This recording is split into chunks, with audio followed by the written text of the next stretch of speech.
All right, welcome to season 6 of the league. We're back with a new season for the year. I'm joined by my co-commentator, Toasty. Toasty, how are you doing today? I'm doing good. Looking forward to see how these drivers take to these tracks and get up to speed in these cars. They're quite challenging to drive. Yeah, so this season, we have the Division 1 car being the GR010 hybrid. There's a couple of modifications that we decided to make to it. So we're adding a medium turbo, but we are capping horsepower to 700 horsepower. Yeah, so it's a lot of horsepower, a lot of power, including the hybrid, to get under control on these low speed traction zones here at Monza. Other tracks like Tokyo South Clockwise, I think it is, Yep. later today, and then Road Atlanta don't have as many of those low speed traction zones, but still, through Parabolica, for example, still got to be really easy on the throttle.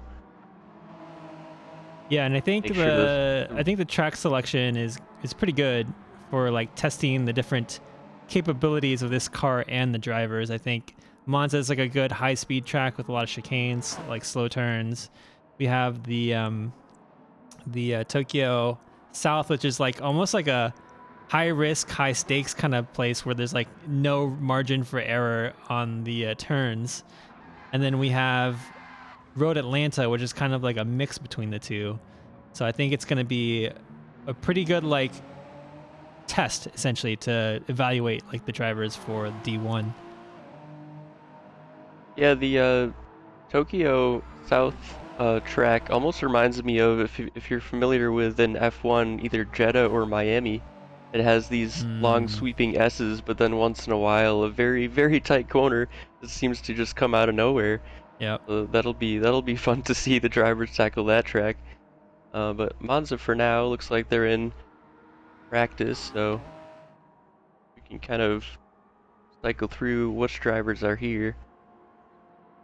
Yeah, let's go and spectate.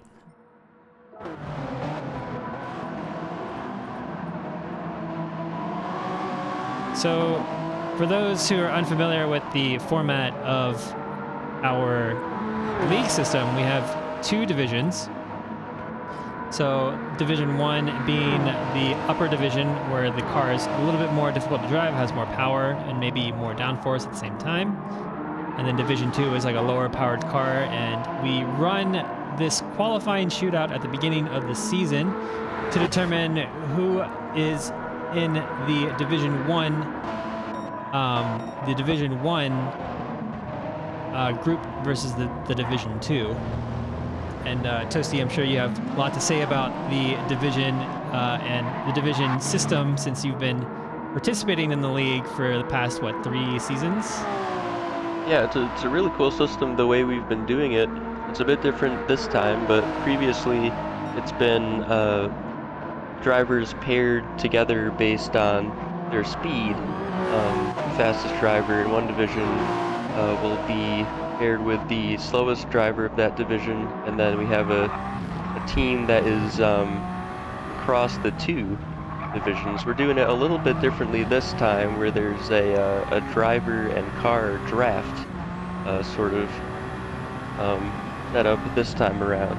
So we'll get more information on that when this event finishes today. The two sessions, and then the drivers will have team captains who will choose drivers and cars, and then that will determine the final running order. Yeah, I think the draft system is an interesting idea. I think previously what we would do is we would match essentially the fastest and slowest in each division and then pair up the teams that way, and then kind of reverse it for Division 2. The draft, I think, introduces like an element of considering other factors other than just speed, which I think is smart. Like I think sometimes we'll just in the previous seasons we would just pick based off of their aggregated time in the shootout, and I think there's a lot more that goes into just pure pace that determines like whether or not someone will be good all season long. Like there's, you know, the rate of how well someone's improving over time. There's their ability to fuel save or even manage their tires during a race. And the team captains have a pretty good sense of like the capabilities of the people in LRC because we've all been racing together for quite some time now. So I think it'll be really, really interesting to see how this plays out this season. Yeah, one of the biggest things I would look for as a team captain would be to look for consistency, because like you're saying, the shootout where you have all these great times, it doesn't really give you an idea unless you've watched the driver over seasons of racing with us how consistent they are, how well they can consistently put that lap time together lap after lap for 90 minutes or so. Yeah. Yeah, and then there's also like the kind of softer skills too of just whether or not they are reliable or if they, you know, they're fun to work with or they're motivating, because that definitely has an effect on the team as well. If your team has high morale throughout the entire season, they're all willing to help each other out and spend time working on tunes and whatnot. I think that makes a big difference in the performance of the team overall. Oh, definitely. Yeah, so Willie here putting in practice a very quick time into the 33s already. A very, very fast driver, so he's you know, as expected, going to be up there on the timing sheets for sure. And that Ferrari liveried, I think it's based off of the Ferrari hypercar, it looks like, more recent one. Yeah. It's funny, Willie seems to be like a pretty hardcore Ferrari fan, because even in the last league with the Vipers, they basically had a livery that made the Viper look right. like a Ferrari. Yeah. I thought that was really funny. All right, so Willie's in here at the top in first in practice right now, and then we have Bergold in second place currently.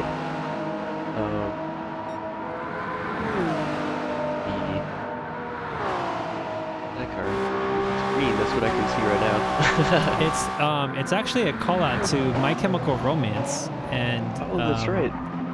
The I forgot what the album name is. I'm actually ashamed to not know what the album name is, but being a My Chemical Romance fan since I was like a teenager, basically. Awesome livery. Nice. We have ARL Scarecrow from our friends at American Racing League, and I know you've been racing with them for a while. We've had a couple of server battles. Yeah, we haven't had a server battle in a while, and I feel like we should do one again soon. That was insanely fun. Yeah. It's funny because like when I think of server battles, I think of like hardcore ego and a lot of stakes, you know, like high stakes ego battles. Right. But like our battle with ARL was like one of the most fun like races I've had in a while. Yeah. And in retrospect, it kind of just brought like our servers closer together, and a lot of people race on our league and vice versa, and it's just such a great way to like get communities like involved with each other. It's super awesome.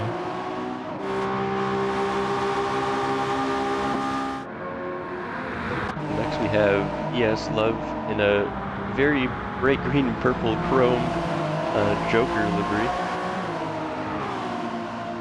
Yeah, so D-Slub's been with us for a couple seasons now. I think his first season with us dates back to the, I think it was the NASCAR season, to be honest. Oh yeah. Or maybe even before the season before that one. So he's been racing with us for quite a while. And he tends to jump into the league every time he gets an opportunity to. And then I don't really see him much in any of the other events, which is kind of funny. but it just comes to show you that like our league has such like a high return rate that people just love. It's so fun that people love coming back for it.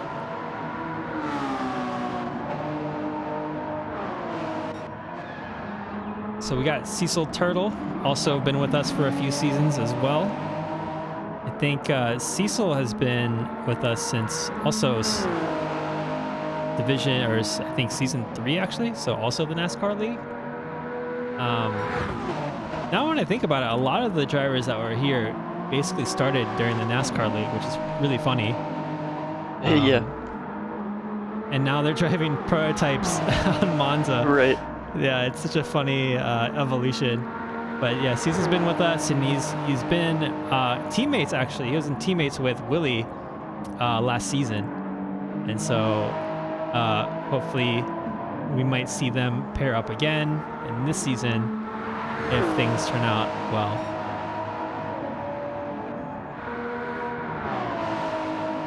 So Trackhead, we're now on board with Trackhead. Trackhead has been with us since basically the beginning. I think Trackhead was here even before we even started doing the league as an official thing. So Trackhead, a long time LRC member. Long time being like, I guess we've been in operation for just under 2 years, so about a year and a half or something like that. So kind of crazy now when you think about it. Yeah. Let's see here. Accession. I think how you pronounce that. Got a big X on the side of his car. Yeah, Accession. Don't know much about Accession. Accession joined with us just for the league. It was the last minute sign up. So Accession will be keen to see how well Accession does. And it'll be interesting to see how Accession's performance unfolds throughout the shootout and how they stack against our other drivers. Yeah, I like the matte red. Looks like he's saving a little bit of weight there on the paint. Yeah, it reminds me of like the I think it was the SF23. Had that like matte, like yeah, the Ferrari had like that matte red to it. Yeah, it's a good color.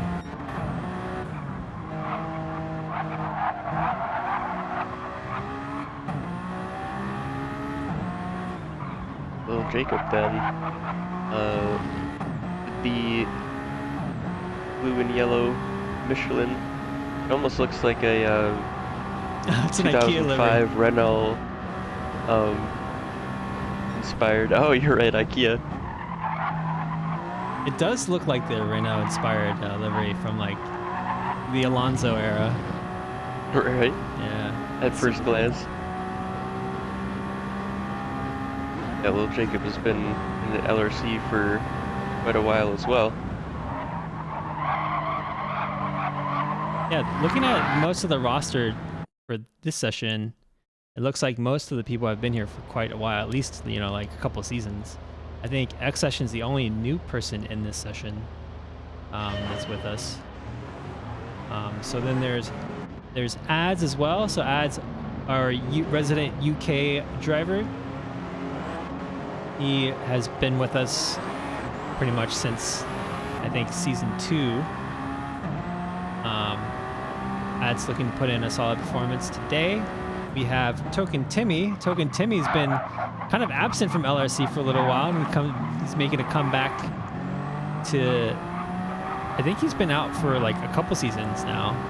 So it's good to see Token Timmy come back for season 6.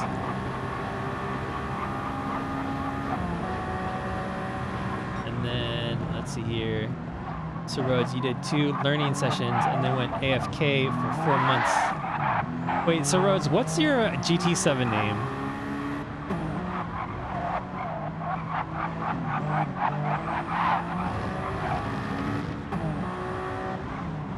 Let's see here. Who else do we got that we haven't covered yet? Motsky. Yeah, so Motsky, also a consistent league runner. Good to see Motsky back. We saw Motsky do a lot of improvement over the course of the last couple seasons. So good to see Motsky back as well. Motsky's running like DEX livery.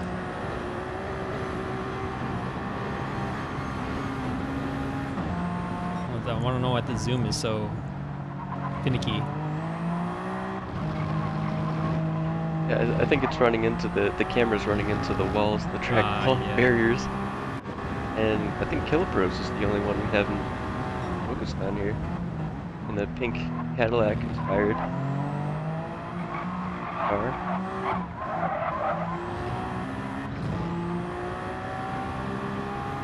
Nice. And then I think S Walker too. I don't think we've gone through S Walker, or maybe we have. We've talked about S Walker, right? I love the Church of Bendham sticker he's got on the little spoiler at top of the LRC logo. It's one of my favorite stickers. It looks like Bergold is about a third away through his first lap here, going into the Lesmos. Lesmo 1 and 2, two of the trickiest corners on the track, despite it not being a chicane. Kind of easy to go wide on the exit or mid-corner. And these cars, they're very fast in a straight line, given the extra horsepower from the turbo. And it kind of leads you into thinking you can take the corners just as quickly, but you have to slow down quite a bit. Luckily, they're very good on the brakes.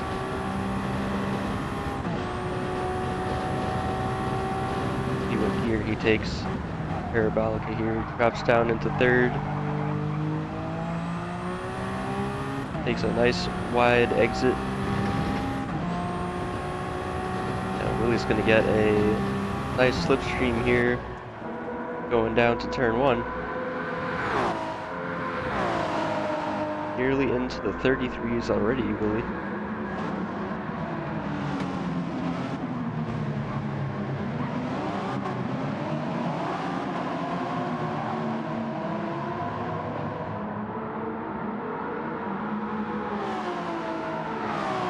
So Sir Hames messaged me earlier and was saying that he got some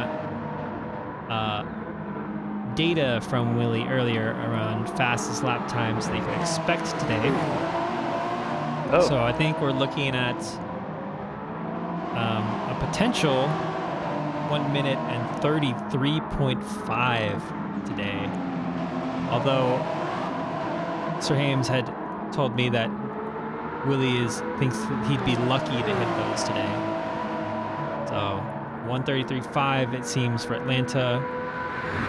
Or sorry, for Monza, a 118.5 for Tokyo, and then a 107.8 for Road Atlanta. So I'll keep bringing those numbers back up once we get to the other tracks. But we'll see if Willie will be able to hit those numbers today. I think Willie will certainly be close, if not the top runner of session 1 today.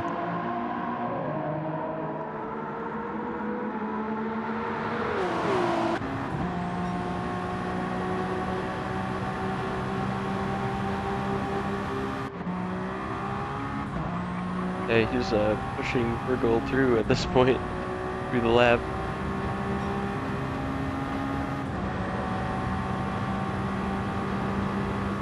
So another interesting idea here is that the draft will certainly help you with speed, but if you're slightly faster than the person in front of you, it's gonna, hinder your lap time and your performance. So at a certain point, you have to make the decision: do I stay behind someone and try to gain like the second, a half second in time down the straights, but at the same time, like, be far enough behind them that you don't potentially lose out time by being too close to them during the corners. Because there is a little bit of aero wash that happens, especially around Parabolica. Yeah, definitely. And it's a 15-minute session for each track, so you're going to want to probably change tires at some point, probably in the middle of the session. So timing that as well is crucial. Ed's had a practice session open for a while today, before this lobby opened up, so definitely getting some good amount of seat time in the car.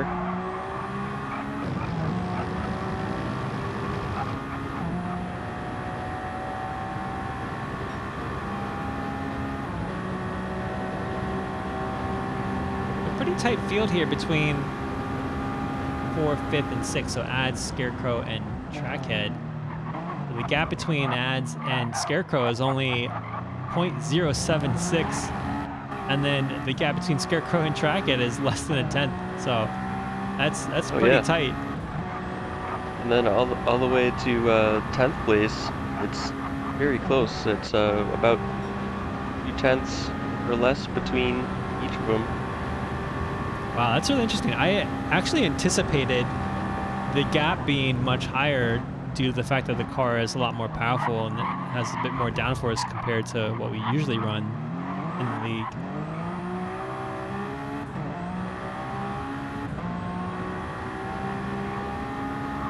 Monza is a slightly like less complex track though, to be honest. So yeah, I don't know. It's really interesting. Like, we'll see where everyone ends up at the end of this 15-minute session. So we have about 8 minutes left, or 7 minutes left. We're about halfway through. Looks like tire wear for a lot of people is not an issue this season. We're going to be running 5x tire wear for the races, and then we're doing 2x fuel, so it's not going to be as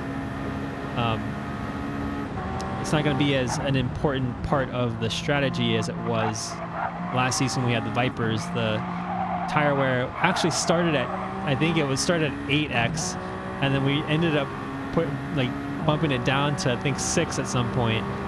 And then the fuel wear was the fuel consumption was, I think, a 3 or 4x multiplier, so it was pretty aggressive. Jacob getting wide onto off the track and causing the rear to slide. Waiting there on the grass for a car to pass through.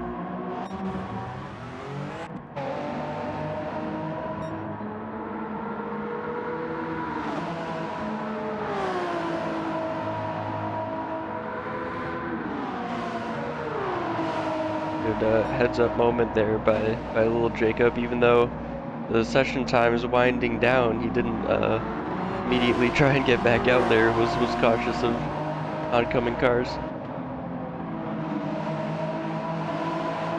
I think that's one of the things that I really like about our league and the community. We kind of treat it as almost like there's an element of realism, but also just like general politeness. You know, it's like in consideration. You know, he's not gonna just like go out on track to like try to recover and potentially ruin someone's lap, and it's always really nice to see that whenever we're on stream. So props to Jacob.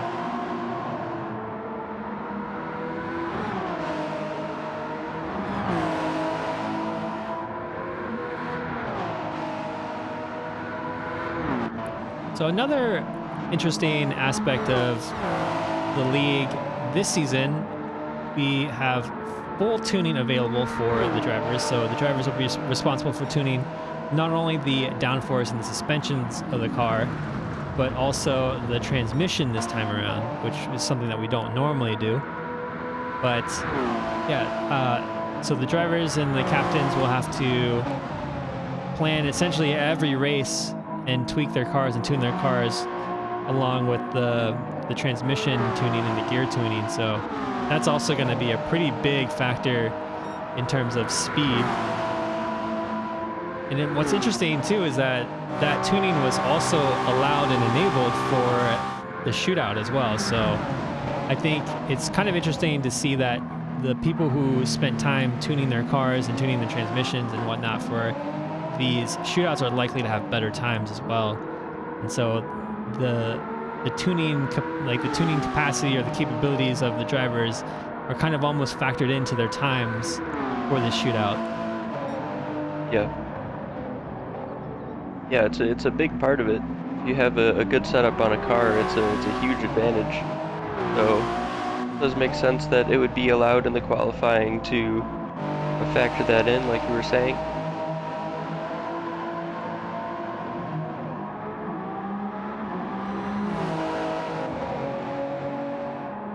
So Willie, after his second set of tires, grabbing a third set now for the end of the session, he has gotten into the 33s, and it's a 33.6, so almost there to that time you mentioned earlier. Yeah, 130, the 133.5. Yeah, it's really, really close.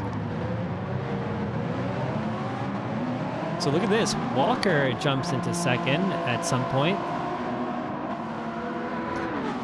Walker, man, look at the gap between Willie and Walker and everyone else. Honestly, it's a 1.2 second gap. That is absolutely insane.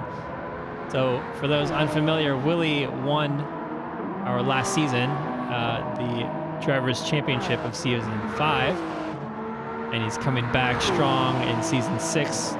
Clearly, as we see, a full second ahead of the field.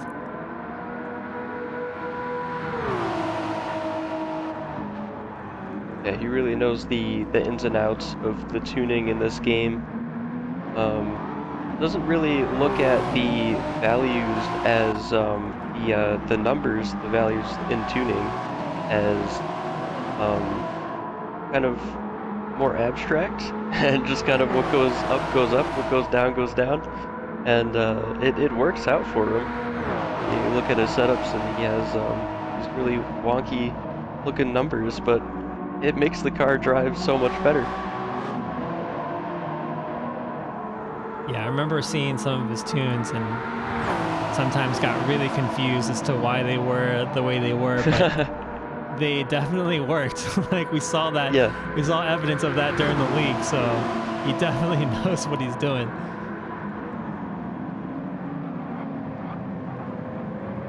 Getting in a little race there with Session through Parabolica to turn 1. Yeah, the two Ferrari livery cars going through down to turn 4.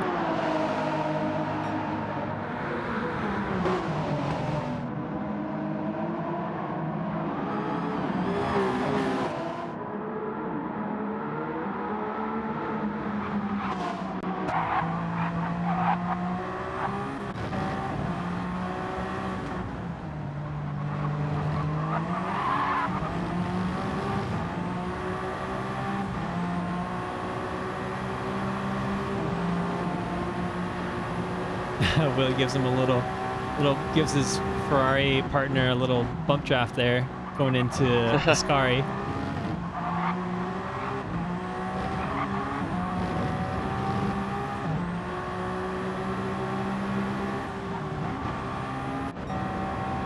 Yeah, Accession might just feel that he has already put the time in that he's going to get, and is just having fun at this point.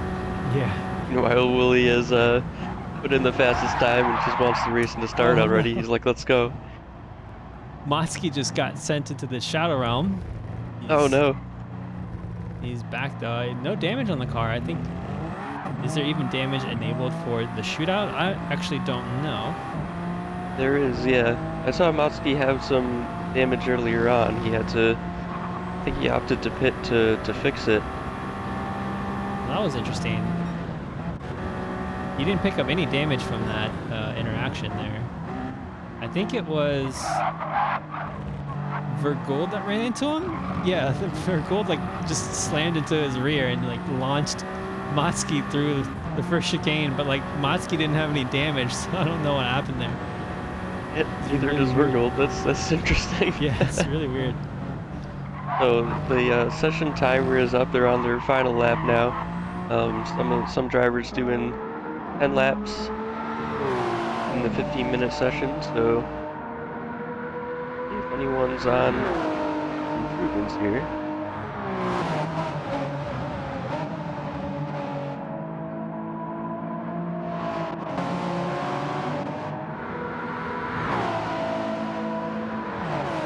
Like Kilipros is on his way through Parabolica now. Motsky gets out of his way, using all the road and then some. on the exit there. See if he can improve. No, it does not. Yeah, falls just short of his best time. Just I think it was 3/10 of a second short. But at 138.2 is pretty solid. And this isn't just for, this isn't a comparison yet for all the drivers. This is only going to be half the field. So we have a whole second group that's going to be qualifying as well. And then everyone will get compared to each other at the end. So Yeah, that concludes. Oh, go ahead. And it's a total time of the 3 tracks. So if a driver isn't doing as well on one, they can make up that time in another. Yeah, exactly. Really work their way up the grid.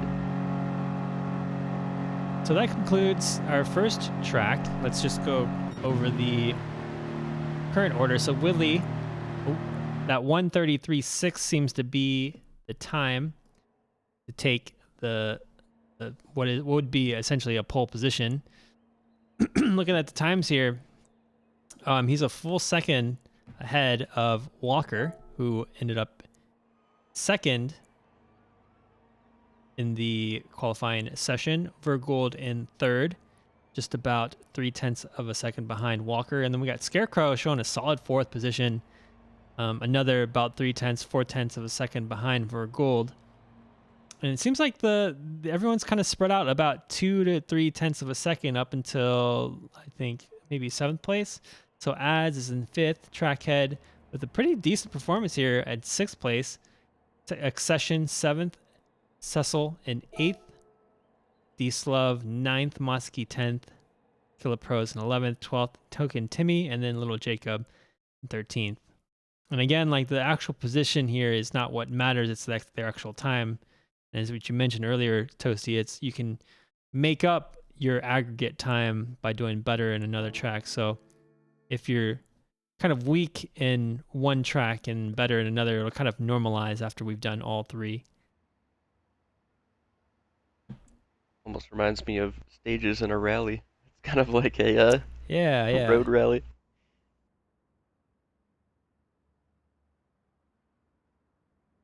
All right, so Tokyo up next. All right, so Tokyo South clockwise is it's actually a half. Let's see here.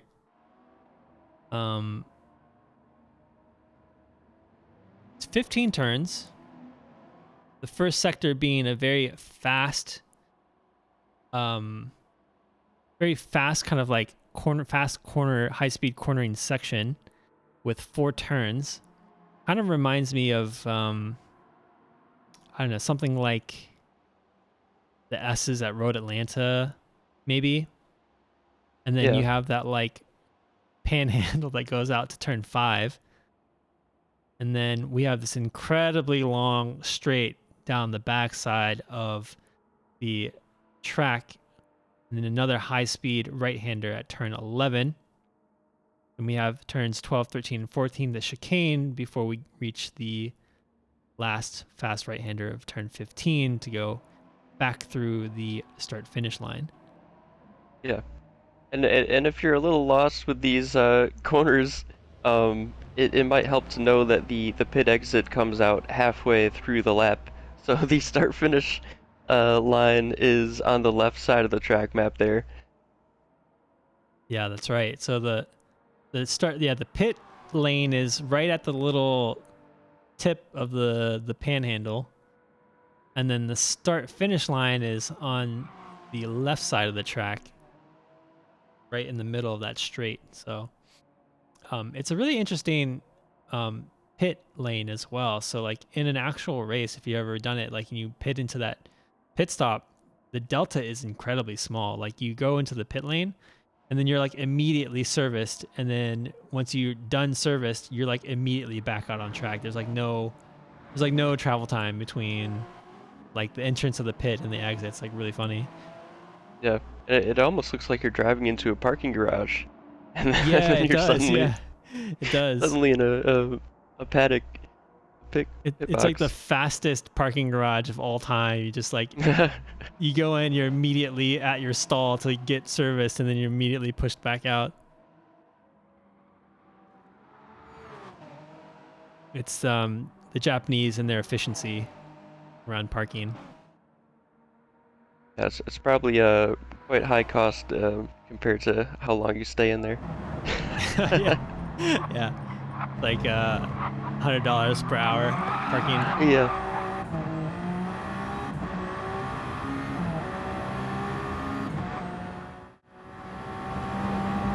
All right, so everyone in the second practice session, getting a feel for the track conditions. Looks a little foggy out here. Yeah, so Dinosaur has explicitly chosen these settings too, so I guess he's also trying to vary up the weather and the track conditions for the different sessions.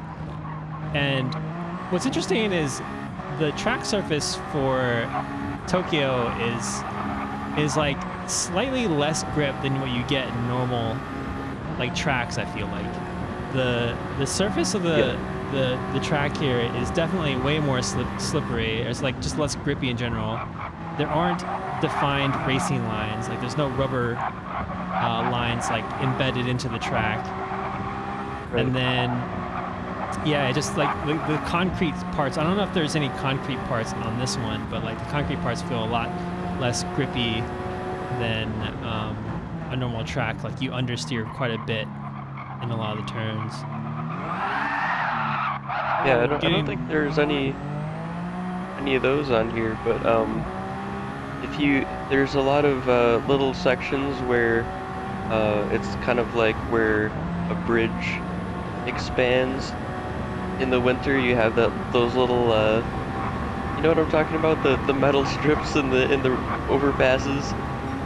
Oh yeah, like the bands that you go across. Yeah, you can hear them when you drive over each one.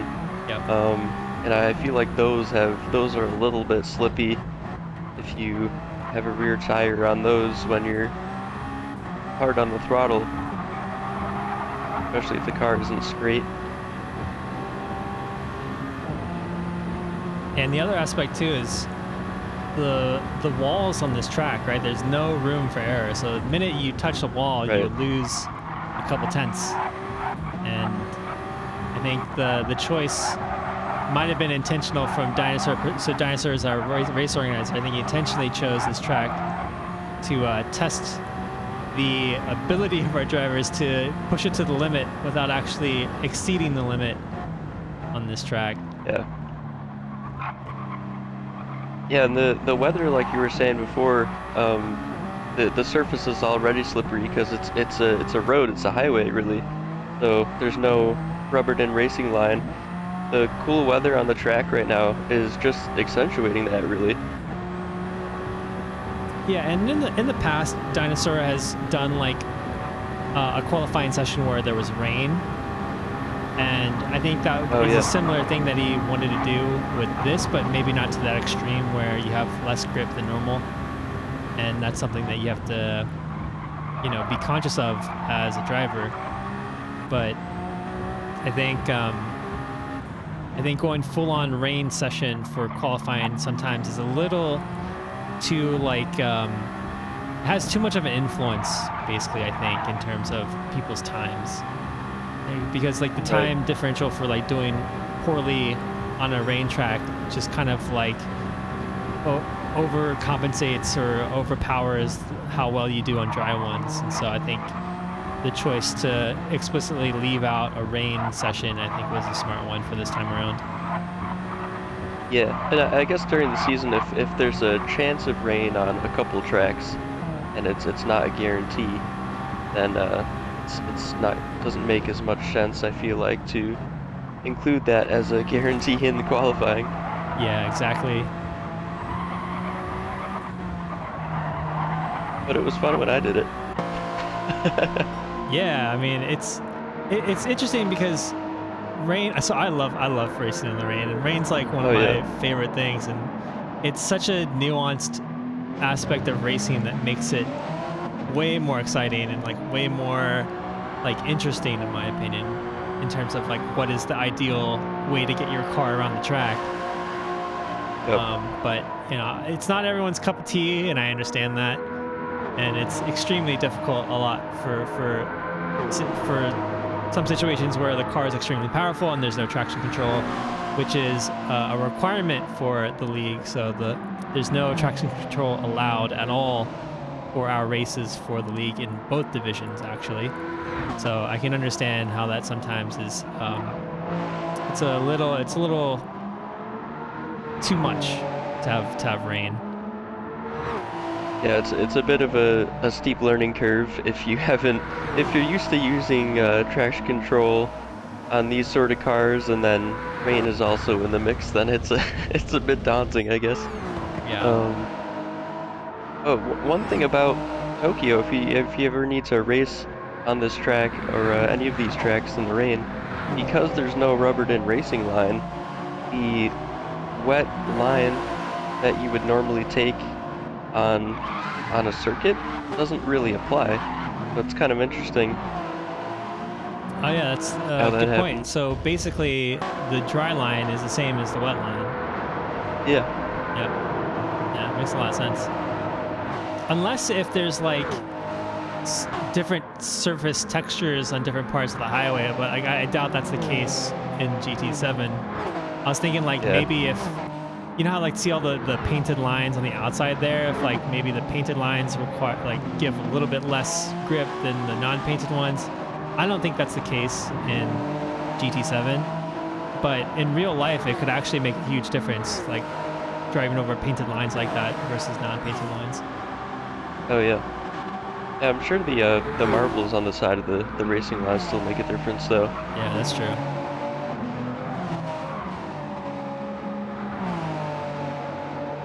All right, so one thing I was gonna say, so we're still waiting on the actual shootout to begin. Right now, our drivers are still just practicing. And if you're just joining us, we're LRC. This is our qualifying shootout for the league. And this is just a session where we essentially have gain data on our drivers' skill and evaluate them to do a draft to form teams for our league. So we have 28 drivers split amongst 7 teams, so 4 drivers each team, and across 2 divisions.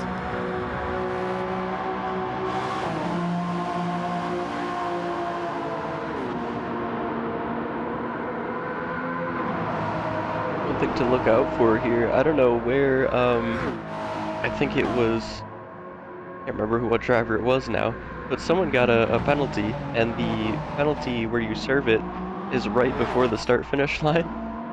And yeah, that would not be good for a qualifying session. Kind of curious where they picked that penalty up. There's walls to be on frank, each side. anytime you pick up a penalty, it's just so detrimental to your time. Like, even if it's like a half a second penalty, like, oh, you're like a half second isn't like terrible, right? But like the actual repercussions of having to slow down on a straight, it's the cost of a penalty that's half a second is more like a second or even like a second and a half. Yeah, and then if it's during qualifying, it invalidates your current lap, and also you're much lower at the start of your next lap, so it's a lot.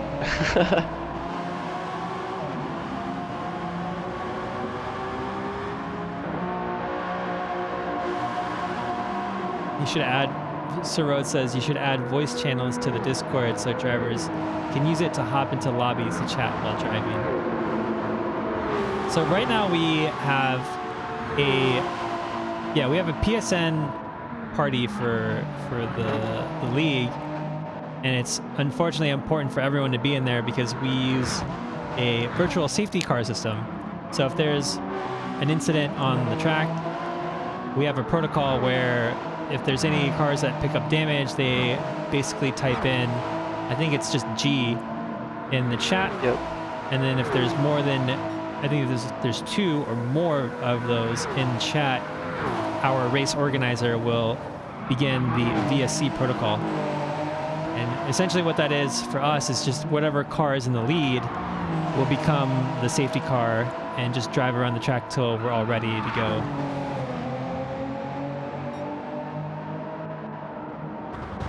So Haley says, I'm new to GT7, but not to racing. Do you have to serve the penalty, or what happens if you don't? Does it just add to the final time or DQ?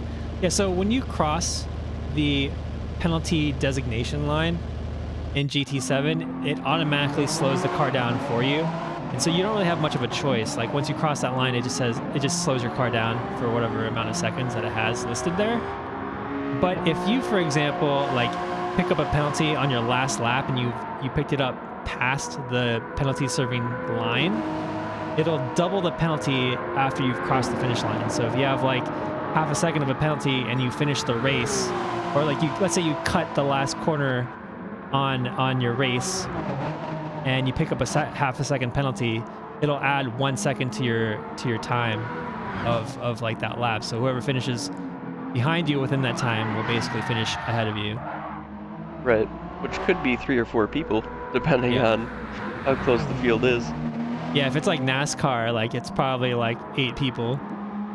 Oh yeah.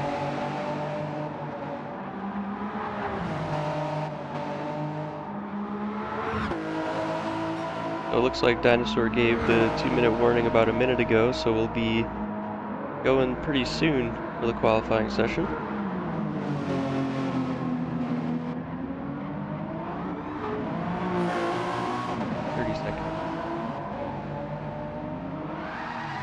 Yeah, so we have, so Rhodes, when you said in general, like the voice channels can be used outside actual events for people who want to hang out. We have like a voice chat, but we don't have anything just like casual. But I do want to start, so last week we had Formula Friday scheduled on Friday. And then as soon as we started the event, the PlayStation Network went down.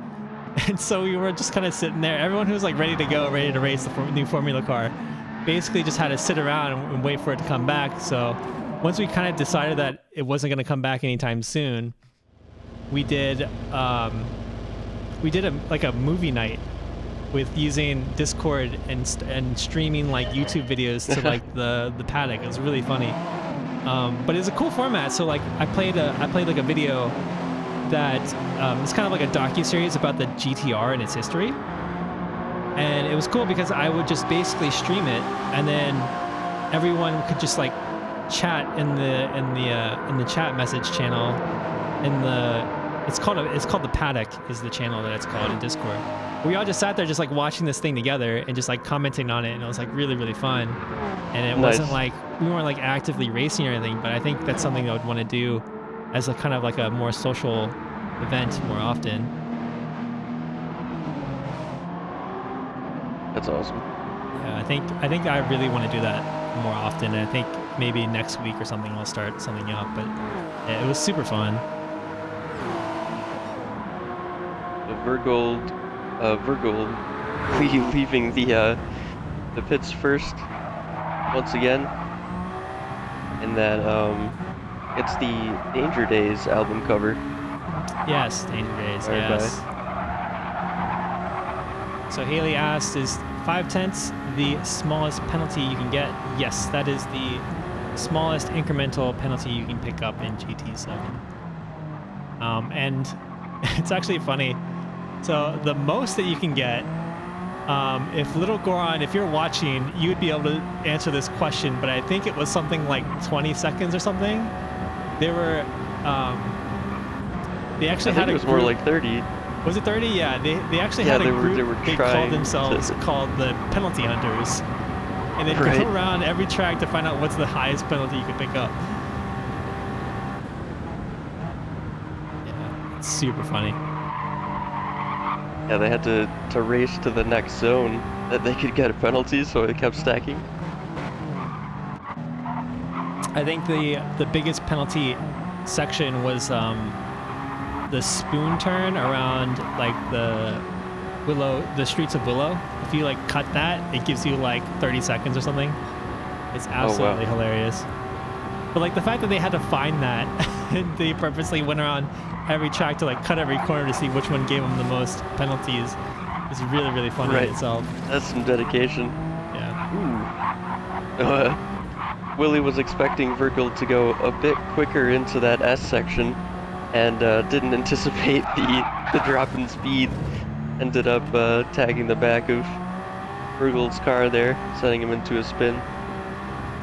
So Willie pitting for repairing that front end damage there.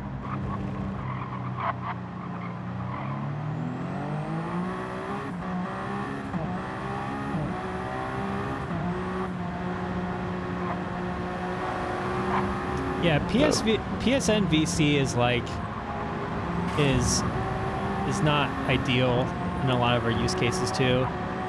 Especially like if we want more than 16 people in a group.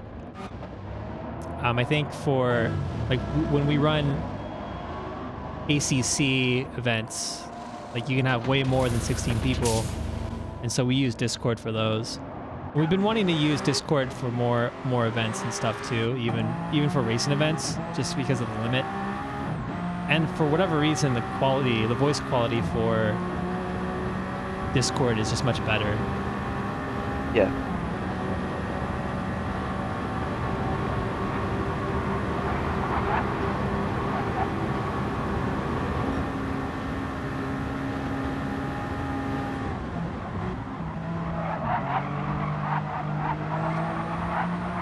Haley says, I don't even have a mic for my PS.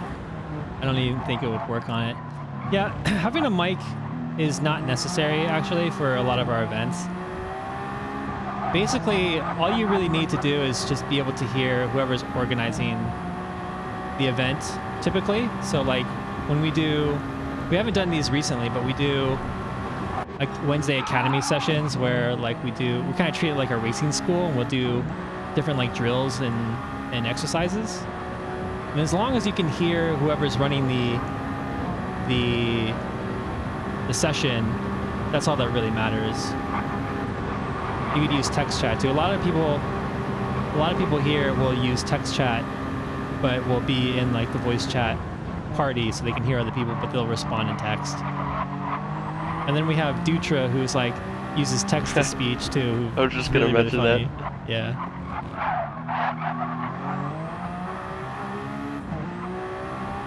Willie's got an interesting strategy going here. He's put together his banker lap, his first time lap, and now he's just coasting, or not coasting, but kind of flooring it around the circuit in a low gear to burn off some fuel, I'm guessing. Cruising around, that's the word I was looking for. I wonder if there are wall penalties enabled for this. Oh, that would make sense. Yeah, there that's might be. maybe why someone picked up a penalty. That way it prevents people from riding the wall in certain corners to be faster. Yeah. Yeah, that is necessary in this game because unfortunately it doesn't really give you damage when you do that. Yeah.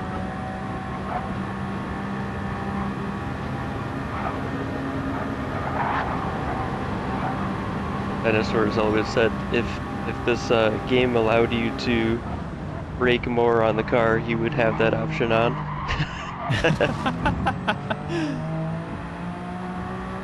Yeah, so Stoles, this quali session started a bit late. Yeah, I think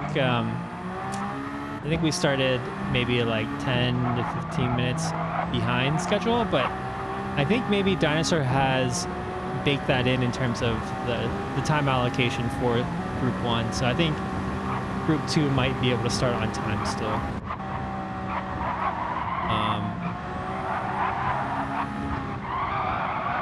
So Rhodes, if you guys ever want to help setting stuff up for Discord, feel free to reach out. Yeah, I mean, we're always looking for ways to improve our Discord, improve the experience for people. So, I mean, we're always like the whole like movie night thing is just a perfect example of it. I think our group is pretty close enough that like we enjoy doing these kinds of non-racing social things. So, if you have any ideas, definitely hit us up on Discord. Whoa.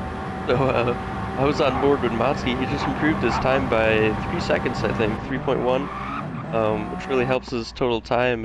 His total time was gonna be a bit hurt by that if he didn't get a time in, but he ended up spinning it around the Yeah. exit of turn 1. He gave Willie quite a scare, came around the corner Look at that. He's high got speed. damage on all four, almost all four wheels. Yeah.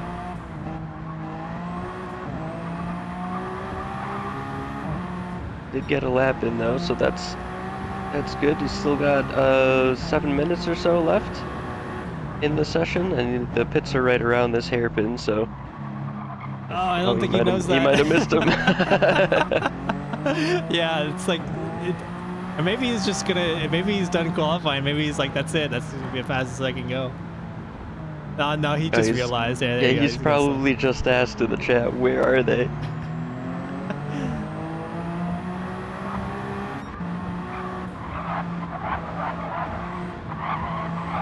So Haley says, I'll have to get a bit better at this game before I do competitions, but definitely going to take part sometime in the future.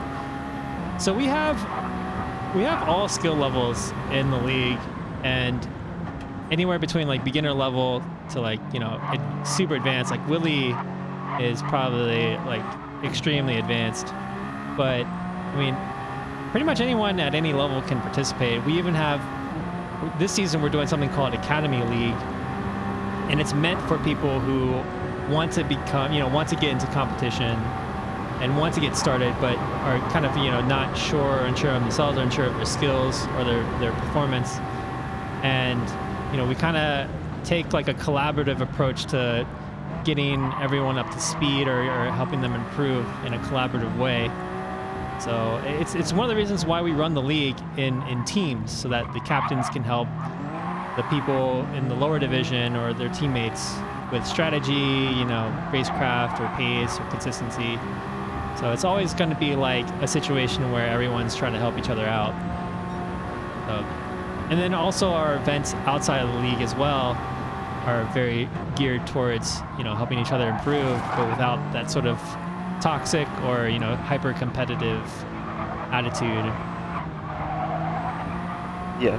And even if you're part of the league as a full-time driver and you end up at the bottom of the total time sheet after the 2 sessions, there's pretty much guarantee you're going to be racing someone in Division 2. It's always pretty close. Someone always has someone else to race, it seems, action throughout. All right, we'll see you later, Rhodes. Thanks for tuning in. And yeah, Lamb King, good to see you. Good to see you around, Lamb King. Lamb King, longtime member of LRC. Actually, he was the first member of LRC. It's a fun LRC trivia fact. Yeah. Nice. Arms Way, good to see you in chat. You guys gonna be ready for your shootout?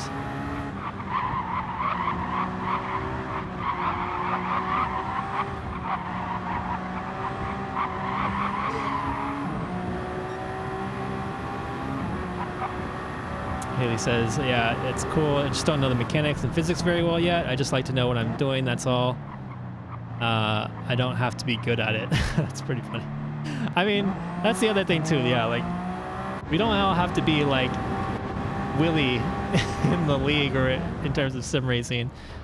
We all have our aspirations to be better, but you know, some are a little bit more serious than others. Some kind of just take it more as something fun to do with people. I think having a healthy balance of both is really good.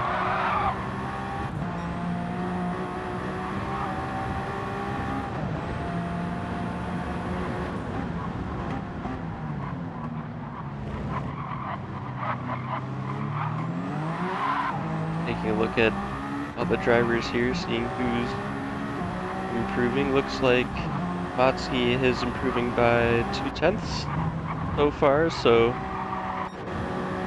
yeah, pretty close to Token Timmy's time here.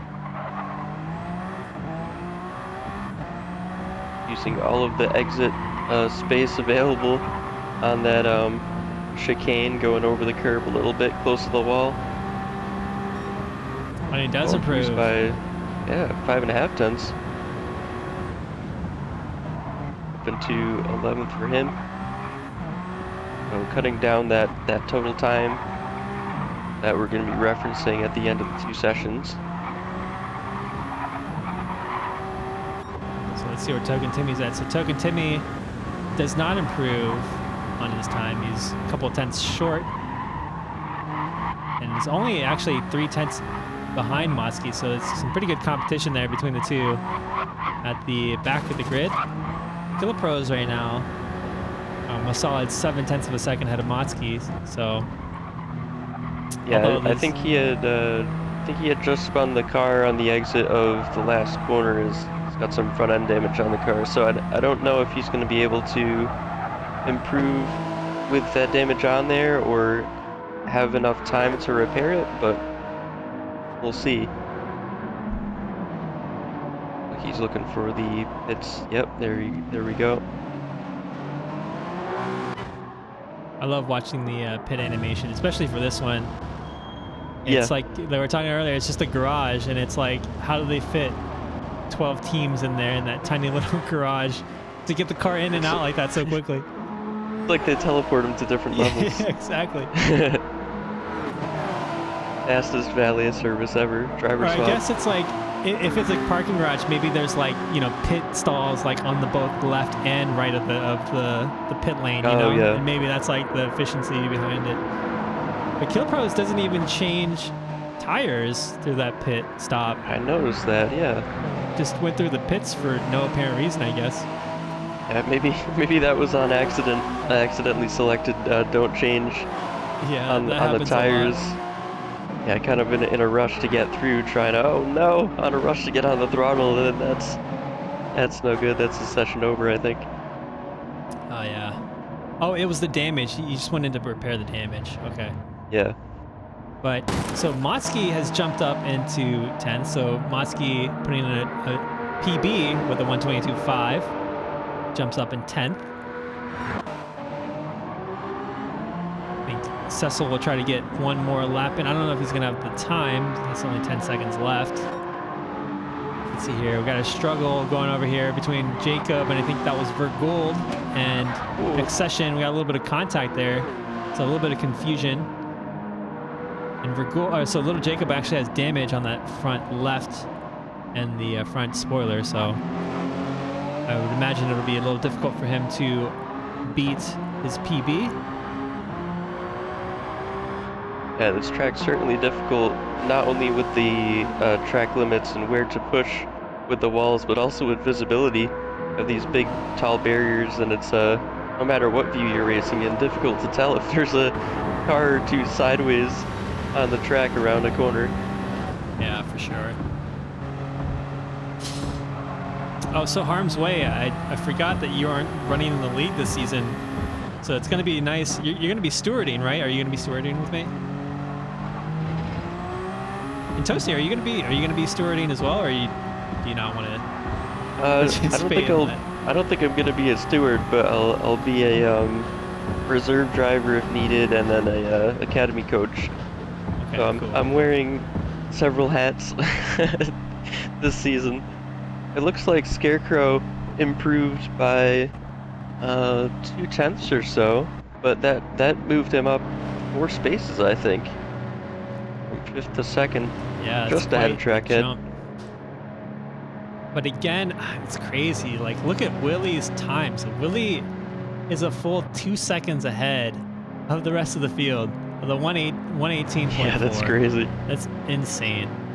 Seems like those that fuel burning tactic worked out for him. Made the car nice and light, able to throw it around the corners and S's. But I mean, like 2 full seconds. That's just fuel alone is like not even close to what 2 seconds would do. You know, like that's just pure like speed. Probably like the tune configuration of the car and probably the transmission, I would assume. But 2 seconds, man, that is insane. So the projected time for this session was a 118.5, so Willie has beaten that with a 118.47. Wow. Yeah, it's one thing to get a blistering time and on your own time when you have as much as you want to spend on it, but to do it in a 15-minute practice or qualifying session is another thing altogether. Yeah, absolutely insanity. So Willie takes the top spot with a 118.46. We got Scarecrow from ARL taking that second place, Trackhead in third. So Trackhead of the third, that's really, really good. Haven't seen Trackhead up there in a while. So for Gould fourth, adds fifth, Walker sixth, Accession seventh, Little Jacob taking the eighth spot, Cecil Turtle ninth. We got Motsky 10th, beating out Killer Pros in that last lap. Killer Pros in 11th, and then Token Timmy rounding out the last position of the grid.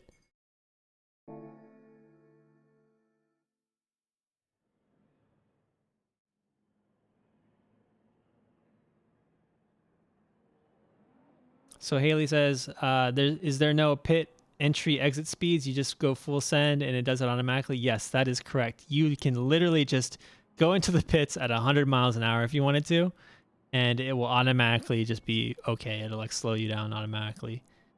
But obviously, depending on the track, like Road Atlanta here, there's like some pretty tight turns towards the entry of the pit lane. So if you go in there super fast, you're gonna potentially like crash and spin out. And what can happen is that if you get turned around in the pit lane, GT7 will reset you back out onto the track outside of the pit lane, and then you'll have to go around the track one more time to be able to pit. And we actually seen this in the league sometimes. Harm's Way has a pretty good story about this on Mount Panorama actually.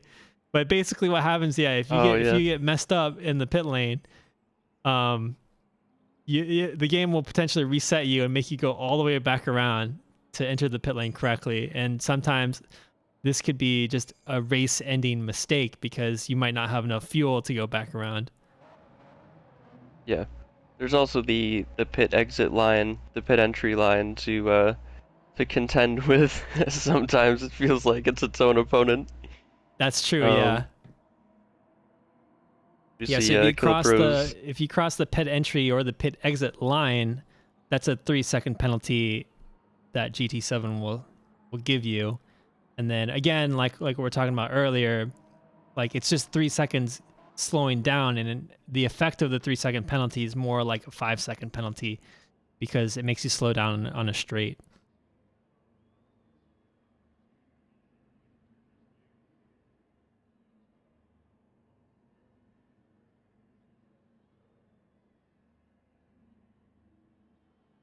So back to a much more traditional track.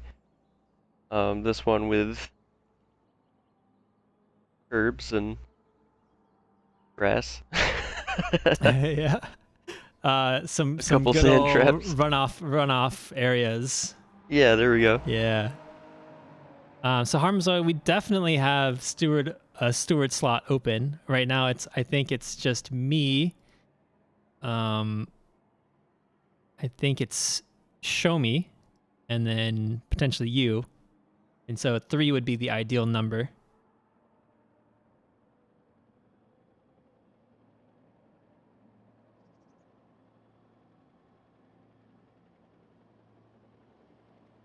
Pit wall This track is out interesting. Oh, go ahead, sorry. This track is interesting for this car because, as we noticed in Monza, it doesn't like to climb over curbs nearly as well as a Group 3 car does, and so you'll find these drivers will take slightly different lines. It's not going to be as drastic as Monza was, where they were having to drive completely around curbs that you would just launch over in most cars in the game. But a more conservative line through, I think it's turn 4 or 5, that right-hander over the crest. There's a curb on the inside that usually you will, car will just eat. But yeah, you have to be a bit more careful around here. Talking about the blind right-hander, turn 3, Yeah. right? Yeah, yeah. Ideally, you try to eat as much as that curb as possible, but with this car, it's going to be way more tricky.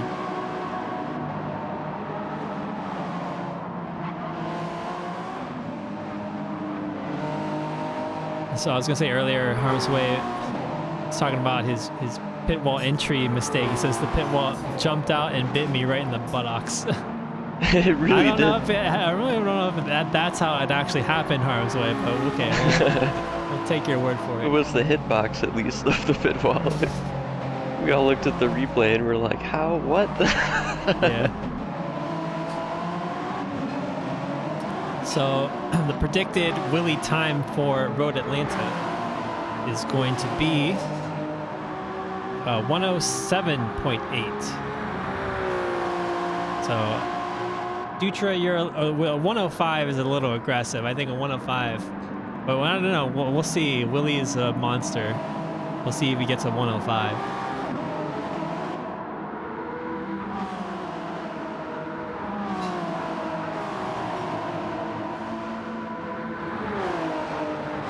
I keep looking at that livery Walker has. It's so cool.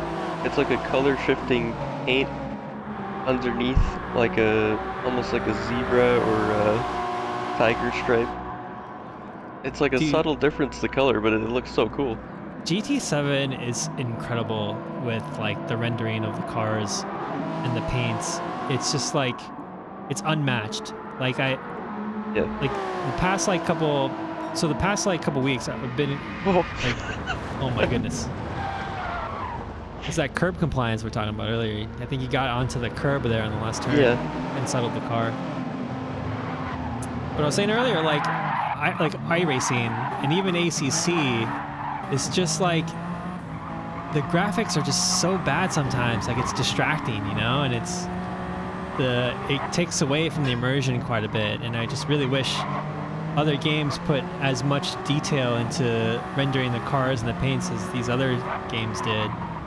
But I mean, I get it. Like these other games are more focused around the racing itself, but GT7 is like a car game. Like it's just like a love letter to cars in general, and I think that's the difference there.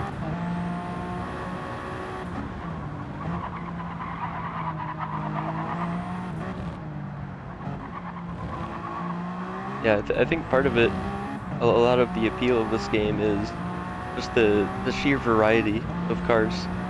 Like we're racing Group 1 hypercars right now, but there's everything from that to a classic Fiat 500 you can tune and put racing tires on, or just drive it stock if you want, and it's quite a big variety.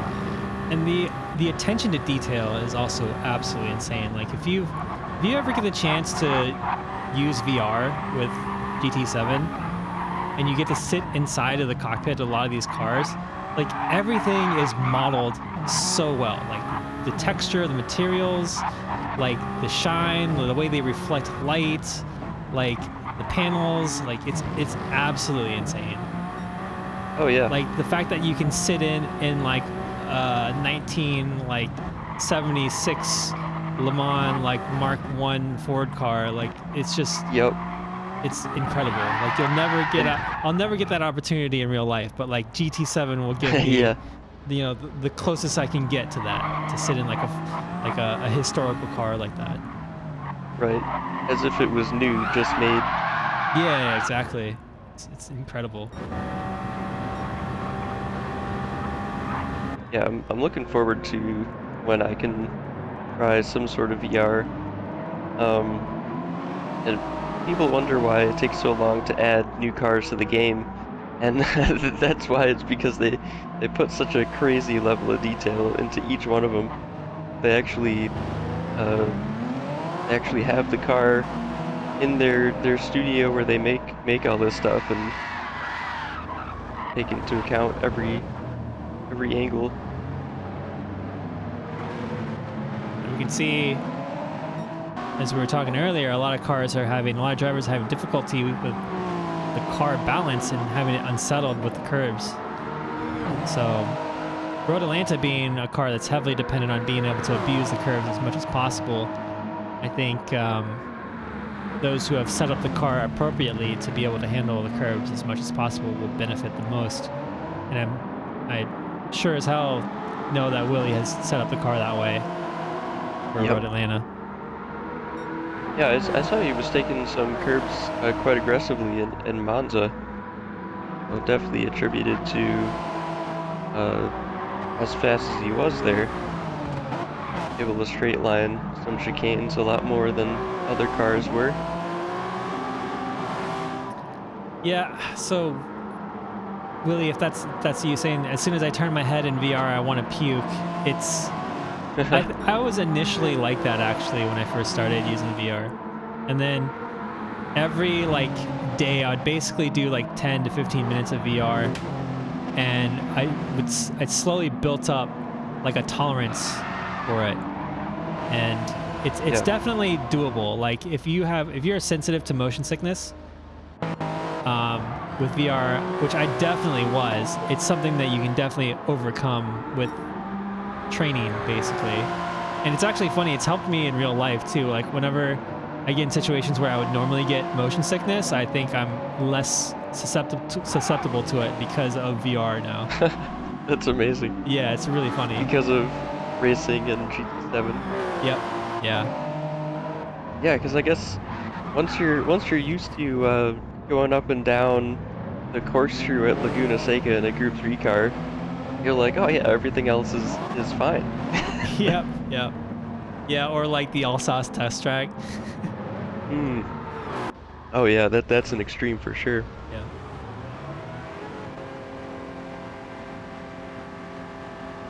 Yeah, so Willie says, yeah, I had to sacrifice a few miles per hour on the straights at Monza for the raised ride height and an extra downforce. Yeah. Oh, Makes sense. Yeah, Harm's Way says Willie is a tuning savant and a good driver as well. But mainly just a tuning savant. He's, that's the main thing. I guess if you're able to fly through the Lesmos, and a big drift there by Walker. Actually held that. That was impressive. Oh, never mind. Must have been afterward. But yeah, I was saying before I interrupted myself. Yeah, flying through the Lesmos and Ascari, that's going to give you huge lap time.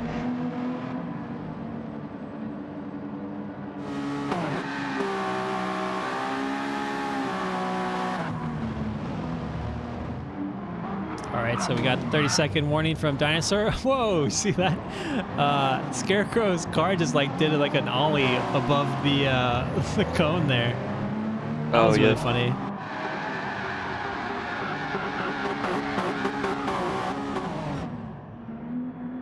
I think we're waiting on Dinosaur to give the green light for our final session to go for Group 1. So after this session's done, we'll take like a mini break, and then we will continue with Group 2. So we'll end the stream here, and then we'll start a new stream for Group 2 once that starts.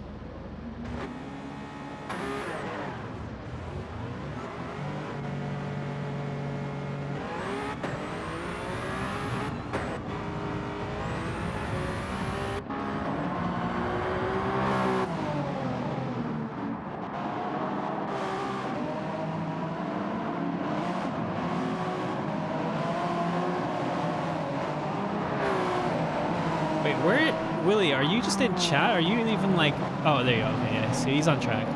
I thought for some reason, he was just chatting with us and then not doing the last session, but I guess he just kind of took a break there.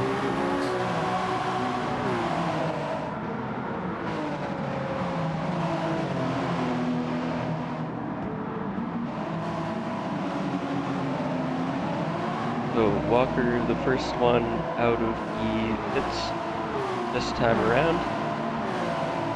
Heading to the chicane there at the bottom of the hill in the dip there. And then this is quite an elevation change as well. talking about elevation changes. Going over that hill under the bridge Oh down yeah, to the yeah. start finish. Yeah, turn 11, the hill that goes under the bridge, is that's the other thing with VR. Like when you're able to see the depth perception and the elevation changes as if you're sitting in a real car, it's absolutely astounding at how big these hills are. Yeah. A nice line through the S's there. Using all the curve there on the outside of 10B, I think it is.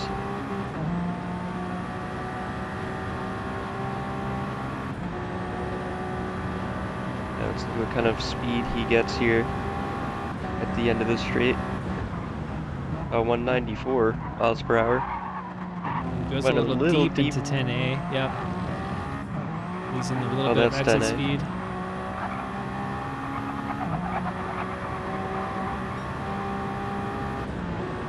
Able to go full throttle around the last corner to the line though without any issue. It's together 109.4. Willie was texting and driving at the same time earlier.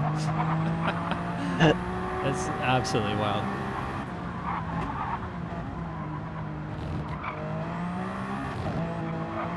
Texting, so Dutra says, texting and driving final pause. So Haley says, a Williams livery would go hard in these cars. I would agree. Yeah, I like Williams. I like their designs. Shadow Racing livery would be insane. Or Jordan. Yeah, Jordan livery would be really, really nice.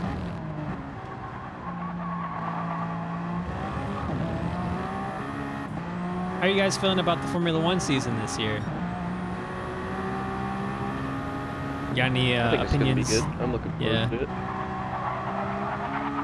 I'm particularly interested in years like this year where there's a lot of rookies coming in, because I follow F2 quite closely, sometimes F3, and it's nice being able to see these drivers get promoted into the F1 seat coming from F2 and seeing what they can do based off of their history in F2. So like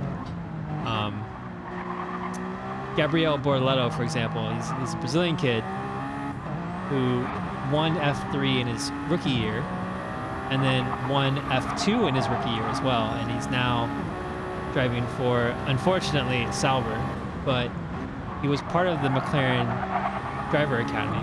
So if there was a seat for McLaren, I think he would have definitely gotten it if there was available. But it'll be interesting to see how he does, you know, with Sauber. I don't think he's going to do well because the car is basically a brick, but there's like other drivers, right? Like Hajar for B-Carb, and he finished second in the F2 championship. I kind of wish Colapinto was racing this year. Yeah, me too. And then there's Liam Lawson too, right? He's also promoted into the Red Bull seat, right? So it'll be interesting to see how well he does. Looks like Willie's doing his fuel burning trick again after putting in a 108.3 off the bat there. Yeah, for those unfamiliar with this tactic, so Willie will go around pretty much the entire track in first gear or second gear to burn off a ton of fuel. Oh, getting a little squirrely there on the entrance of the pit entry. But basically, he'll go around in a really low gear and burn off a ton of fuel. And the reason being is because fuel is weight in this game, and obviously weight means you're slower.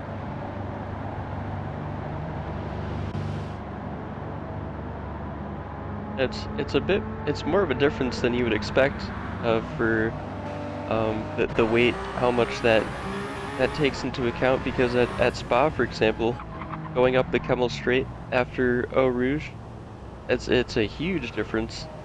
If you're on like a half a tank, for example, compared to a full tank, so it does make a difference.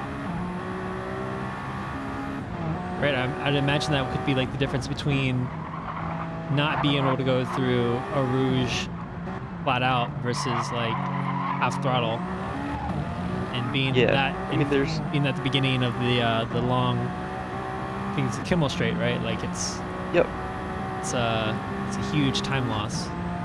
yeah, and even if you have the same exit speed going through a Rouge, you still just gain so much more.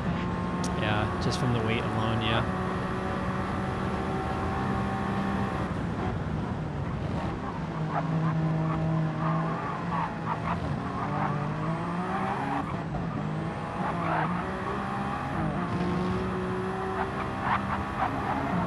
I've been keeping an eye on Matsky here. Looks like he came up on some traffic. A couple cars in their outlaps. Was improving a bit though up to that point. Like he pushed a little hard on the exit there after the S's. Trying to make up some time maybe, but he definitely has some more pace in that car.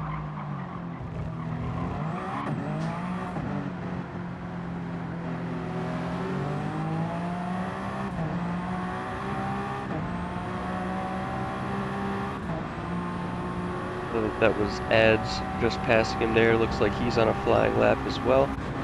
Let's jump on board with Ads, see how he's doing.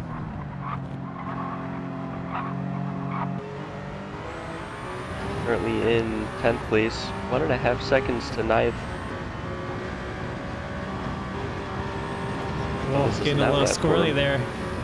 I thought it was a hot lap based on how much he was pushing. He was just getting to the line to start a lap. Yeah, those tires warmed up, I guess.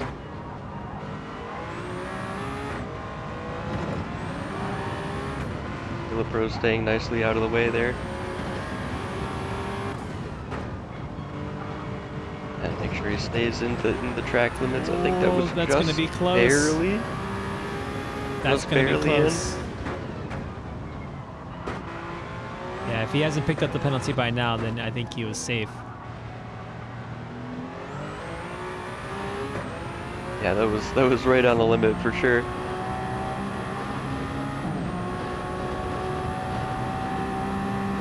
Take a look at a speed comparison here. I remember earlier we saw 194. Oh, much faster, 200 miles an hour into the braking zone. So definitely carrying less downforce than what we saw earlier. Keeps it nice and tidy through the final corner, and sets a 112.1. Yeah, I think it was only a small improvement, but Matsky also improved even more. So Matsky now with a 112.0. Oh, getting it all sorts of wrong there. Yeah, you get some commentators curse. In the S's.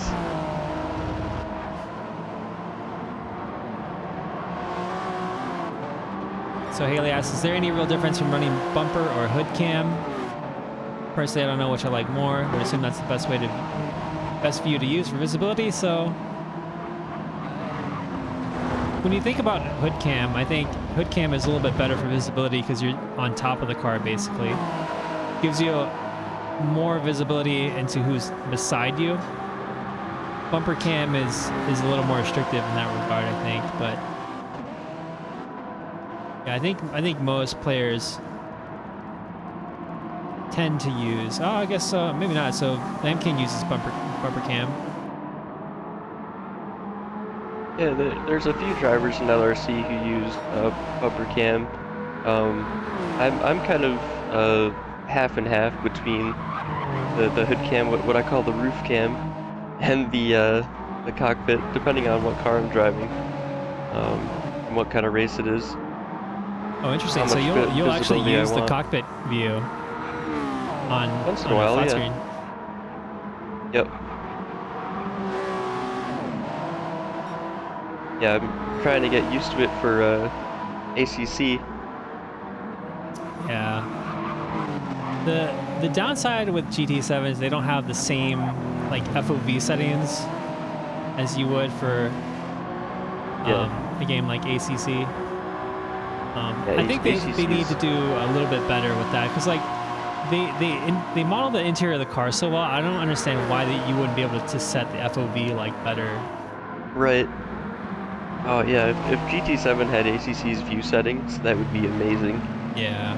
Then like it would save per car, and you could have the FOV as well. That would be so nice. Yeah. Ultimately, the best, just objectively, hands down, is just VR. If you get the ability to use VR, it's absolutely incredible. For these cars specifically, it's kind of a nightmare though, because the visibility in these prototype cars is so bad that like the pillars on the side of the car basically block your view from like looking at the apexes. Like you have to literally like swing your head to like the left or the right to be able to see the apexes, but it's super fun.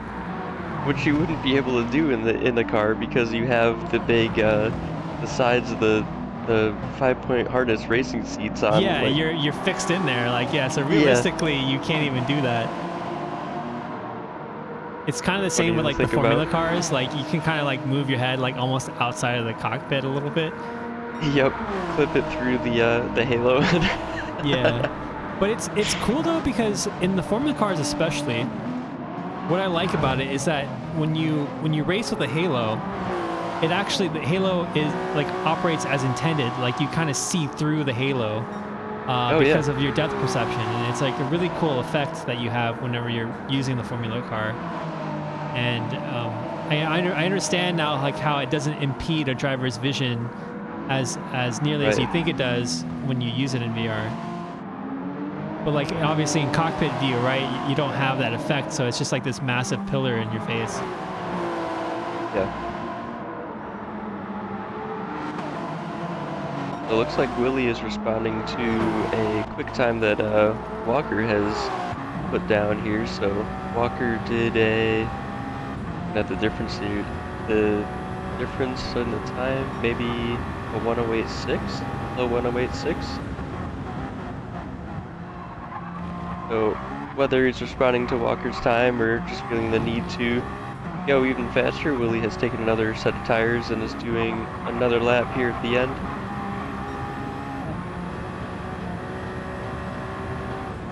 Oh, Walker's put together a really nice time though. Yeah, 108.6 or something close to that. Bergold is 4/10 behind Walker in third. And we have ARL Scarecrow 3/10 behind him. Crackhead is less than 1/10 behind Scarecrow in 5th place. And then Accession about 3.5 back to 6th. Little Jacob, same gap back to 7th. Then we have Jacob, Nestle Turtle, and Ads within 1.5 tenths of each other, the three of them. So right now Willie is about 2.5 tenths up on his current time. That'll put him in the 107s, the high 107s. Let's see if he can actually get it. Yeah, 107.9. Jesus. Oh my goodness.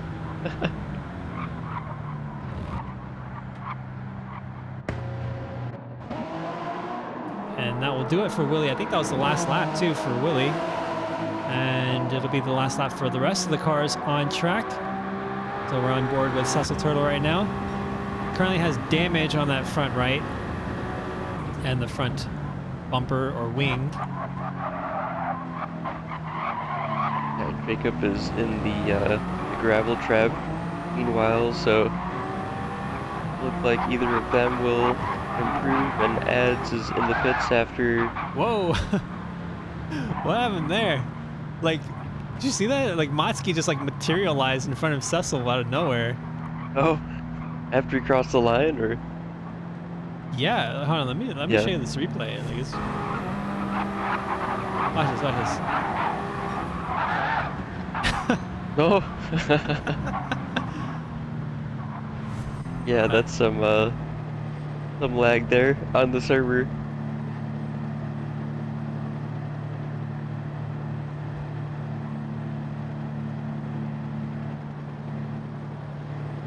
All right, looks like that's everyone done then for the first of the 2 qualifying shootout session tonight.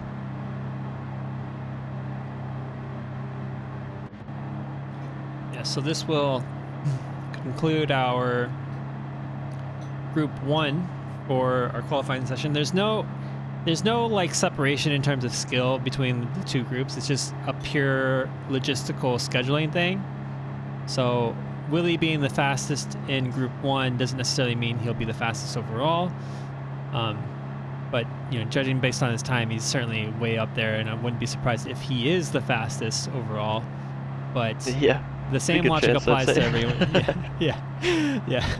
But the logic applies, down across the board. So like, if someone who's in 5th in this group will not necessarily be the 5th fastest overall. It's going to be kind of merged together once everyone's done.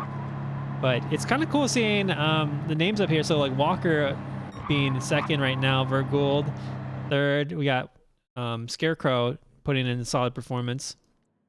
Let's go over the results really quick for this final session. So Willie takes the top spot. We got S Walker, Vergold, and then Scarecrow with 4. Trackhead taking out the top, rounding out the top 5. Trackhead has certainly improved quite a lot the past couple of seasons. So seeing him in the top 5 here is really, really cool. Next session, 6th. Lil Jacob with a solid 7th. Cecil Turtle 8th. We got Ads in 9th. Killer Pros 10th. Motsky in 11th. Just beating out Token Timmy by about a second in 12th. Right. So with that, we will shut this stream down temporarily, and then we'll be back in, I think, about, let me see what the time schedule says here for our sessions. So 15 minutes. So in 15 minutes, we'll be back with our second group for the for group 2 of qualifying. So any closing remarks for our group 1, Toasty? It was good to see everyone back on track, getting a handle of the cars and figuring out how to drive them, how to get the most out of them. That was exciting to see, and yeah, looking forward to the next session, putting together the timesheet, getting ready for the draft. Yep. All right. So with that, thank you for watching. But again, don't go anywhere because we got the second stream coming up in just a few minutes. So hang tight and we'll see you soon.